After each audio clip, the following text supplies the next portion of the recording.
യോഹന്നാൻ സുവിശേഷത്തിലേക്ക് വരുമ്പോൾ 7-ാം അധ്യായം 39-ാമത്തെ വാക്യം വായിക്കുമ്പോൾ, അവൻ ഇത് തന്നിൽ വിശ്വസിക്കുന്നവർക്ക് ലഭിപ്പാനുള്ള ആത്മാവിനെ കുറിച്ച്, തന്നിൽ വിശ്വസിപ്പാനിരിക്കുന്നവർക്ക് ലഭിപ്പാനുള്ള ആത്മാവിനെ കുറിച്ച്.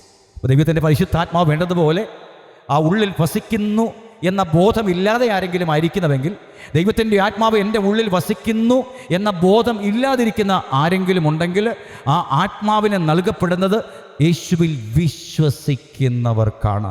തന്നിൽ വിശ്വസിക്കുന്നവർക്ക് ലഭിക്കുവാനിരിക്കുന്ന ആത്മാവിനെ കുറിച്ചാണ് കർത്താവിടെ സംസാരിപ്പാനായിട്ട് ഇടയായത്. ഹല്ലേലൂയ.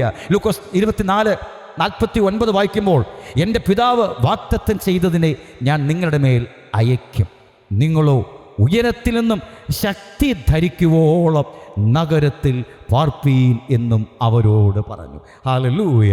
അപ്പോൾ ഈ അത്യന്ത ശക്തി ദൈവ മന്ദിരമായി നമ്മുടെ ഉള്ളിൽ രൂപീകൃതമാക്കപ്പെടേണ്ടതിന് ഈ ദിവ്യാത്മാവിനെ യാചിക്കണം, അതിനായി വാഞ്ചിക്കണം, അതിനായി കാത്തിരിക്കണം, അതിനായി യേശുക്രിസ്തുവിൽ അചഞ്ചലമായി വിശ്വസിക്കേണ്ടതായിട്ടുണ്ട്. പ്രശ്ന കലുഷിതമായ സാഹചര്യത്തിന് നടുവിൽ അവിശ്വസ്തരായി തീരുവാനിടയാകാതെ, അവിശ്വാസിയായി തീരുവാനിടയാകാതെ, അവൻ്റെ കണ്ണുകൾ എന്നെ കാണുന്നുവെന്നും അവൻ്റെ അഗ്നി കണ്ണുകൾക്ക് ഞാൻ മറ അല്ല എന്നും ഗ്രഹിച്ചുകൊണ്ടും നമ്മുടെ നിത്യനായ ദൈവത്തിൻ്റെ ഉന്നതമായ പ്രഭ, ആ നാമത്തിൻ്റെ ശ്രേഷ്ഠത, അവൻ്റെ ശക്തിയുടെ ഔന്നത്യം പരിശുദ്ധാത്മാവിനാൽ മനസ്സിലാക്കേണ്ടതിന്, ഹൃദയദൃഷ്ടിയെ പ്രകാശിപ്പിക്കേണ്ടതിന് ക്രിസ്തുവിൽ വിശ്വാസം അർപ്പിച്ച് കാത്തിരിക്കുമ്പോൾ സത്യത്തിൻ്റെ ആത്മാവായ ദൈവത്തിൻ്റെ ആത്മാവ് നമ്മുടെ മേൽ വെളിപ്പെട്ട് വരികയും ഒരു യാഥാർത്ഥ്യം മനസ്സിലാകും.